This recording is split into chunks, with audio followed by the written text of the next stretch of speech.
Olá pessoal, tudo bem? Graça e paz da parte do nosso Senhor e Salvador Jesus Cristo. Bom, hoje nós damos início aí à nossa primeira aula do curso de inicialização em teologia. Essa aula, por ser a primeira, eu quero te dizer que ela é uma das mais importantes, porque todo degrau que nos leva ao próximo sempre é muito importante. Então, esse primeiro degrau, essa primeira etapa, é uma etapa muito importante para que você possa conseguir nos acompanhar até o final e ter um bom entendimento aí do que é esse caminho teológico. Bom, muitas pessoas quando procuram um curso teológico é para aliviar as suas dúvidas, as suas tensões a respeito dos textos bíblicos. Simplesmente pelo fato de existir muitas dúvidas, muita dificuldade na hora de estudar um texto bíblico. Sabe aquele famoso ditado que uma pessoa fala uma coisa, outra pessoa fala outra coisa, você escuta em uma igreja um texto de um jeito, quando você vai para outra igreja o pastor fala de outra maneira. E aí, quais são as interpretações corretas da Bíblia? Será que existe uma interpretação correta? Será que tem como eu entender o texto do seu sentido original como ele foi escrito? Bom, esse curso de inicialização em teologia é para tirar muitas dúvidas, tá? Ele não substitui um curso teológico, porém é um curso que vai te dar estrutura para você adentrar em um curso básico em teologia ou até mesmo avançado. O nosso quiz aí que nós fizemos na semana anterior a essa, nós tivemos um resultado balanceado. Então, dá para perceber que temos alunos que são um pouco mais desenvolvidos e temos alunos que ainda eles não entendem muito sobre esse campo teológico. Uma pergunta que sempre me fazem meu querido, o que eu faço para poder entender a Bíblia? Né? Eles sempre me perguntam, Cido, o que eu faço para poder aprender a Bíblia? E eu pergunto para ele, sabe, descaradamente, você gosta de ler? Não lê a Bíblia, mas você gosta de ler qualquer coisa? E a resposta sendo, eu até leio, mas eu não gosto. Eu já vou encontrar uma grande barreira para poder fazer essa pessoa entender que ela vai demorar para aprender melhor a Bíblia. Não que tudo se resume só na leitura, né? Mas como nós estamos falando de Bíblia, é praticamente literatura, não tem para onde fugir, não tem como fugir disso. Nós podemos aprender com vídeos, nós podemos aprender com o dia a dia, nós podemos aprender de várias formas. Existem várias didáticas aí. Porém, a leitura, que é a aula de hoje, a leitura como base de conhecimento. Se não houver disposição para a leitura, eu sinto muito em te dizer, meu amigo, que você não vai aprender exclusivamente nada. Bom, no nosso curso de teologia que nós ministramos, nós elaboramos a disciplina chamada Pedagogia do Aprendizado. Inclusive eu vou estar passando algumas técnicas aqui dessa Pedagogia do Aprendizado, que é para você que está aí pretendendo estudar a Bíblia, se aprofundar nos estudos bíblicos, para que você possa entender alguns mecanismos neurais aí que facilitem também o teu caminho. Bom, a leitura como base do conhecimento. Eu, inclusive, já consegui ler a Bíblia toda, foi muito difícil. Foi nos meus primeiros anos de conversão. E qual foi a minha recompensa em ler a Bíblia inteira? Oh, camarada, leu a Bíblia inteira. Qual foi a minha recompensa em ler a Bíblia inteira? Bom, quando eu comecei no Gênesis, eu não sabia exclusivamente nada, a não ser algumas historinhas que eu ouvia falar. Para mim, a Bíblia era um bicho de 7 cabeças, né? Eu não sabia por onde começar nem por onde terminar. Então eu falei, eu vou começar pelo Gênesis e vou até Apocalipse. Demorei 1 ano e meio. Conclusão, ao terminar de ler a Bíblia toda, eu tive uma ideia de amplitude dos textos bíblicos. Eu consegui encaixar na minha cabeça uma ordem cronológica dos fatos.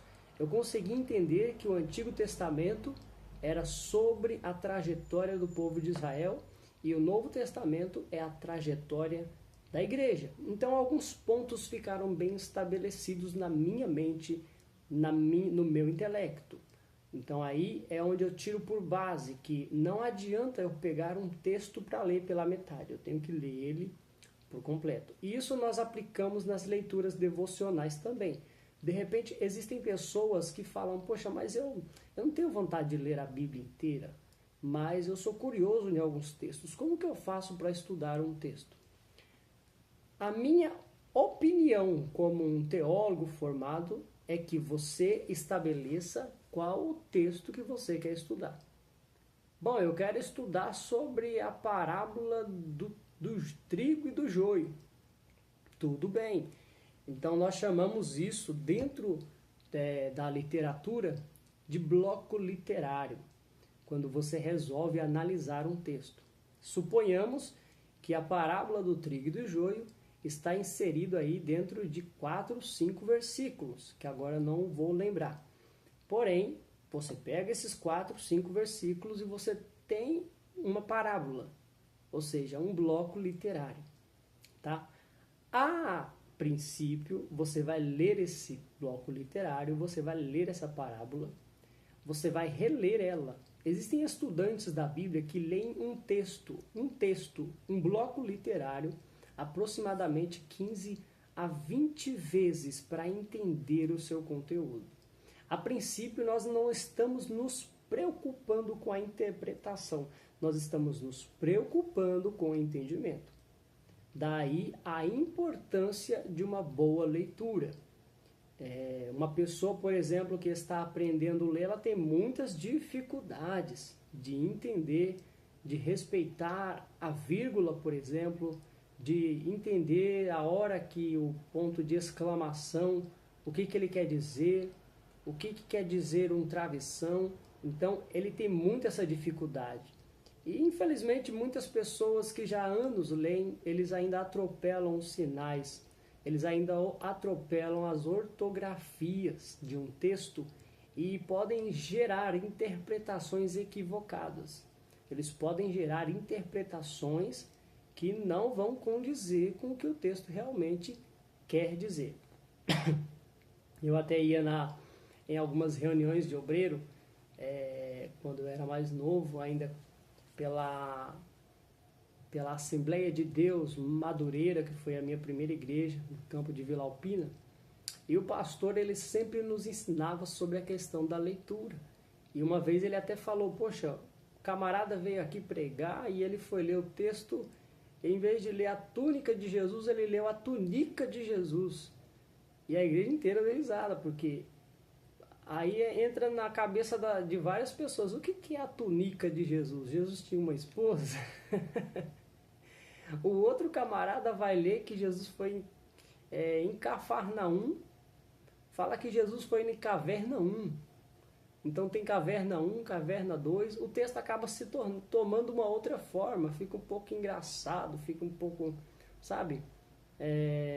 O texto lá que diz também que Jesus foi em Caná da Galileia, o camarada vai me ler que Jesus foi em Cana para a Galileia. Gente, então existe muita bizarrice quando a pessoa não entende o texto e ela faz questão de continuar a não entender o texto com o seu modo de ler errado. É você manter uma leitura adequada, é você entender o texto através da primeira da leitura, que é a base do conhecimento, ok? Afinal, você nunca vai entender um texto na primeira leitura. Você vai entender, você vai respeitar os pontos, tudo, mas você requer uma nova leitura. Então, leia um texto bíblico que você está para analisar mais de uma vez, não leia somente uma vez, ok? Esse é o hábito de ler. Procure ter hábitos de leituras todos os dias. Nem que seja meia hora, 20 minutos, mas tenha o hábito de ler. O hábito de ler te faz conhecer novas palavras, te faz entender e interpretar melhor os textos.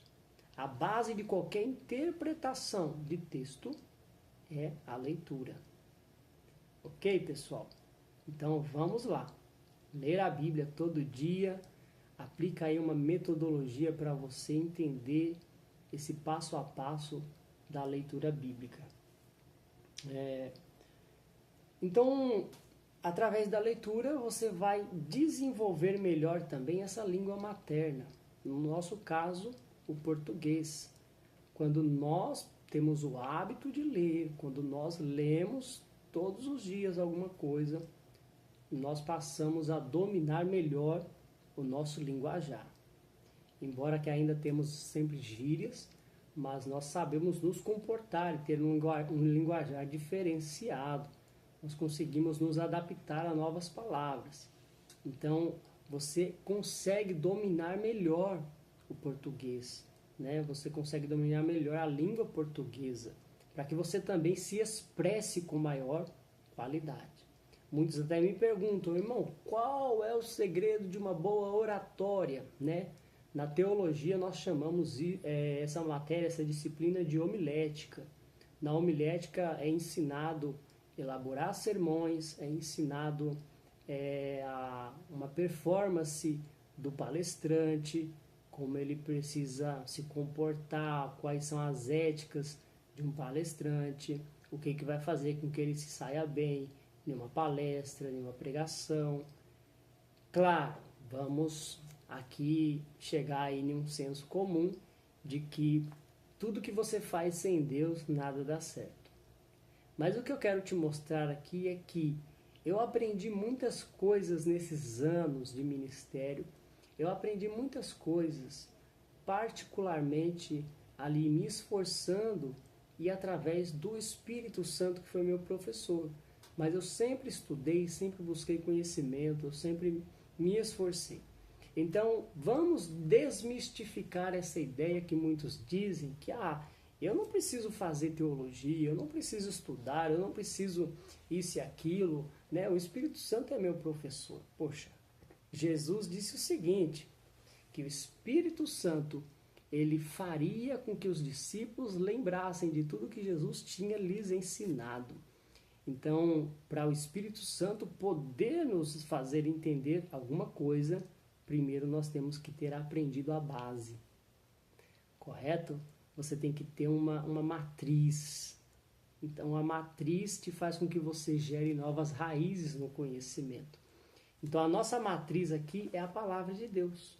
Se nós não tivermos o hábito de ler ela todo dia, de tentar pelo menos entendê-la, né? E começar a estudar, a nos esforçar, o Espírito Santo também ele não vai fazer papel, né, Desculpa. Ele não vai fazer papel de uma pessoa, de um professor que fica ali em cima do aluno sem o aluno querer aprender, ok? Um detalhe muito importante para qualquer pessoa que quer desenvolver os seus estudos bíblicos diários.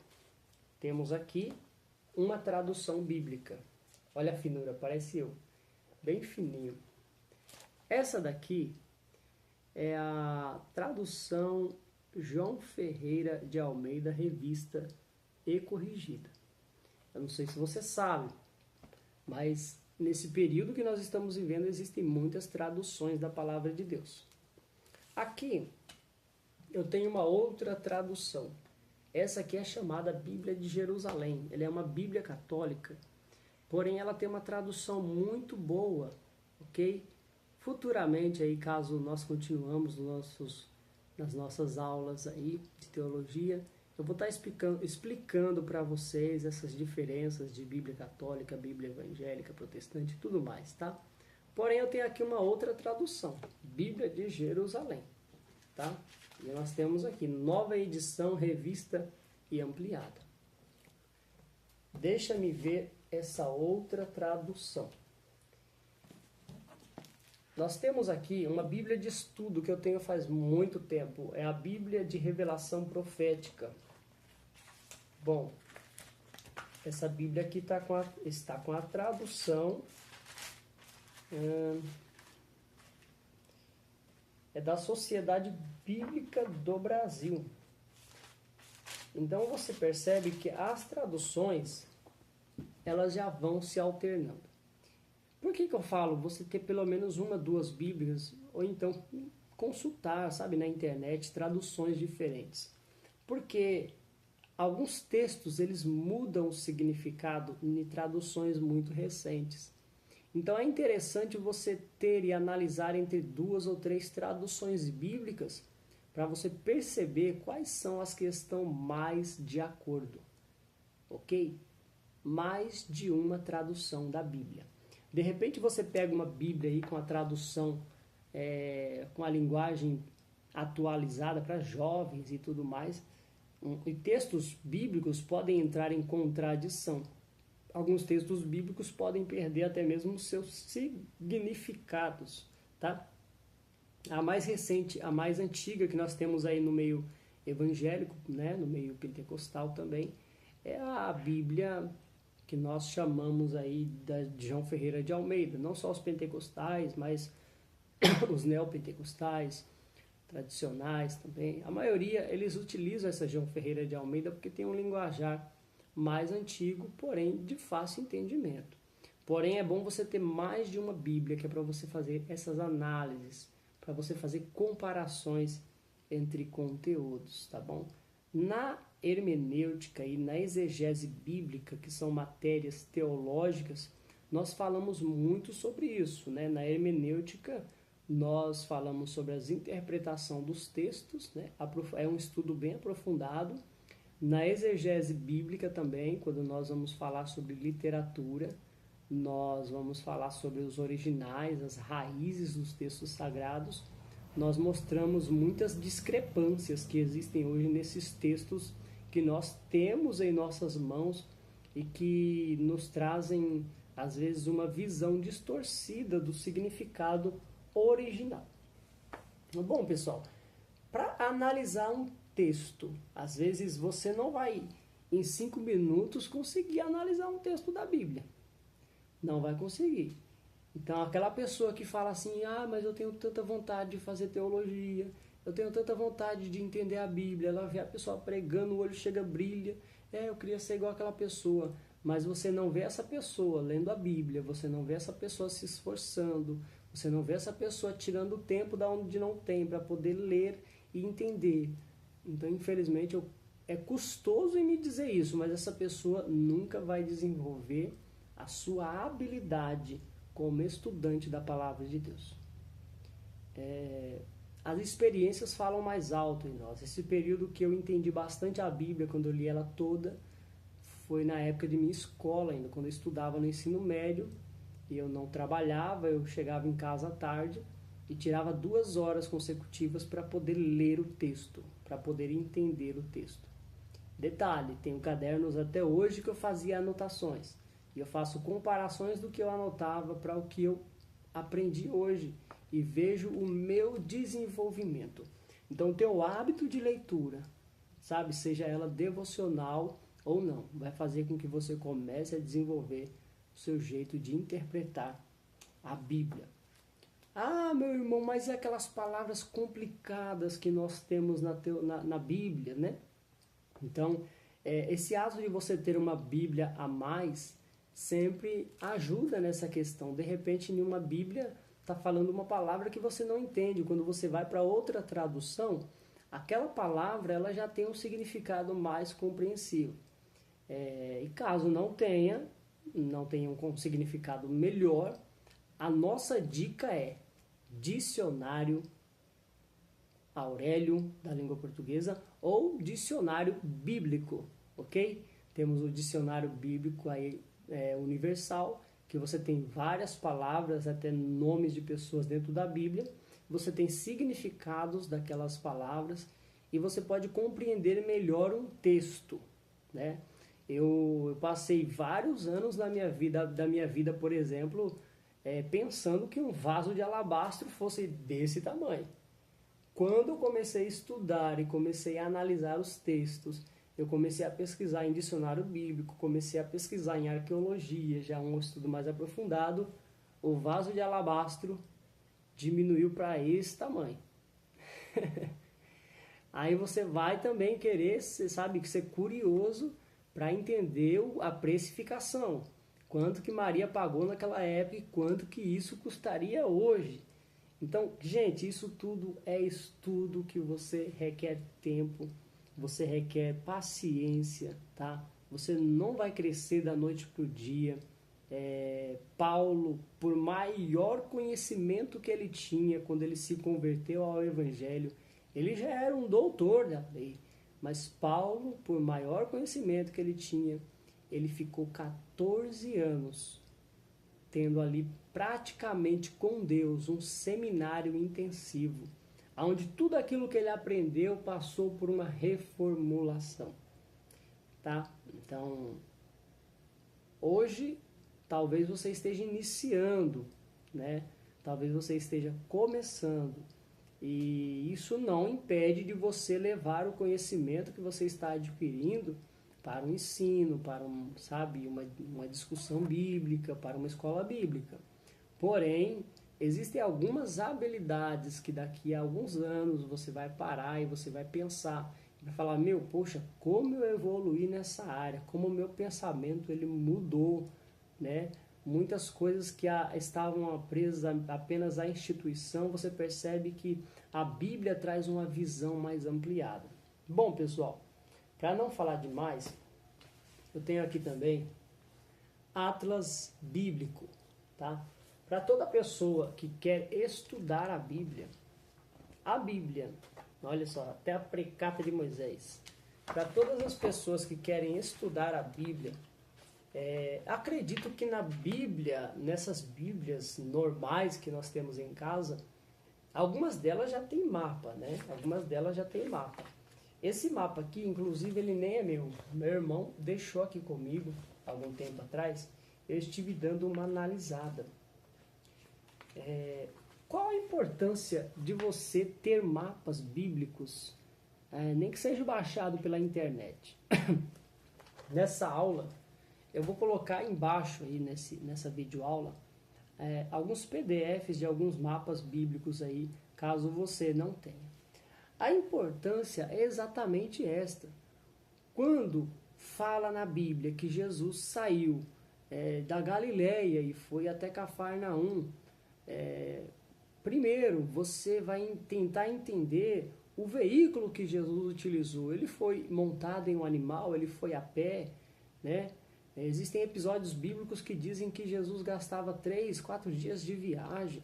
Imagina você, hoje, através do avião, em 1 hora e pouco, você já está em outro lugar que demoraria um dia inteiro, né? Mas na época de Jesus, não, era um período totalmente diferente, uma cultura diferente. Então você vai pegar esse mapa bíblico e você vai conseguir calcular a distância. Eu vou mostrar para você em uma dessas aulas que nós vamos ter aqui, uma técnica muito legal de como você calcular a distância, de como você entender melhor os mapas, o território, tá bom? Hoje nós temos a geografia atual aí e fazer essas comparações pequenas aí a respeito daquele tempo e desse tempo. Bom, pessoal, já estamos chegando aí nos nossos 24 minutos. Eu vou aproveitar esse último minuto aqui para poder agradecer a você por estar participando conosco deste curso gratuito.